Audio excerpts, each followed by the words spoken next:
ఇక్కడ ఆ అమ్మాయికి కూడా నేను ఏమి సజెషన్ ఇవ్వలేను. ఏమనంటే నన్ను బెదిరిస్తున్నాడు మేడం మెసేజ్ చేశానని అని.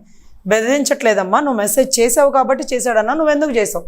ఇక చెయ్యనులేండి, నాకు అక్కర్లేదు, నేను విడాకులు ఇస్తాను, మంచిది. ఇవాళ కాకపోతే రేపైనా వాడు డైవర్ట్ అవుతాడు. ఎందుకంటే ఆల్రెడీ ఒక పెళ్ళయింది కాబట్టి ఇంకో పెళ్లి చేసుకుంటాడు. మగవాడే కదా, పెళ్ళయిందని కూడా ఎవరికి తెలియదు. చక్కగా కాళ్ళు రెగరేసుకొని మళ్ళీ పెళ్లి కానట్టుగానే చేసేసుకుంటాడు. ఇప్పుడు నువ్వు ఎలాగ బురుడి పడ్డావో ఇంకొకటి వస్తుంది.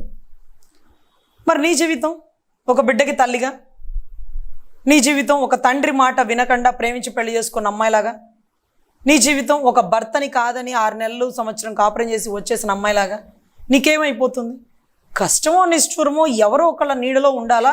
ఇప్పుడు నీ నిర్ణయం, నువ్వు తండ్రి నీడలో ఉండాలని ఫిక్స్ అయిపోయావు. సరే ఉండు, అతనికన్నా న్యాయం చేయి, అతను చెప్పినట్టు చేయి, అతను ఎవరినో చూపిస్తాడు, అతన్నే పెళ్లి చేసుకో, ఆ బిడ్డని వాళ్ళ దగ్గర పెట్టు, నీ లైఫ్ లీడ్ చేయి. ఇక్కడ 2 పడవల మీద కాలు వేయకూడదండి ఆడపిల్లలు.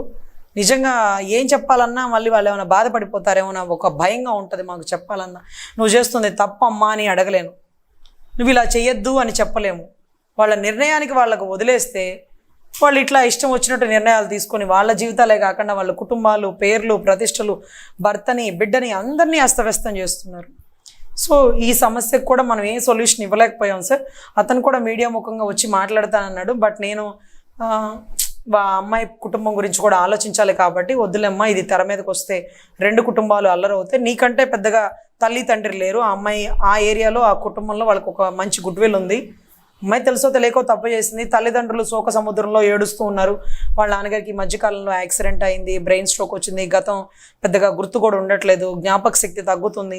ఈ టైంలో ఆయన కుటుంబాన్ని పరువు తీసి అల్లరి పెట్టి వీడియోలు తీయడం ఎందుకు?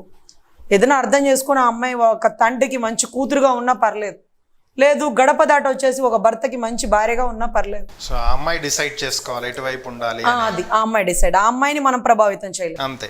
సో ఆ నిర్ణయం ఆ అమ్మాయి మీద, ఆ కుటుంబ పరువు ప్రతిష్టల మీద ఆధారపడి ఉంటుంది. సో అతను మార్నింగ్ కూడా అడిగారండి మీడియా ద్వారా వస్తానని, నేనైతే సపోర్ట్ చేయలేదు. ఓకే.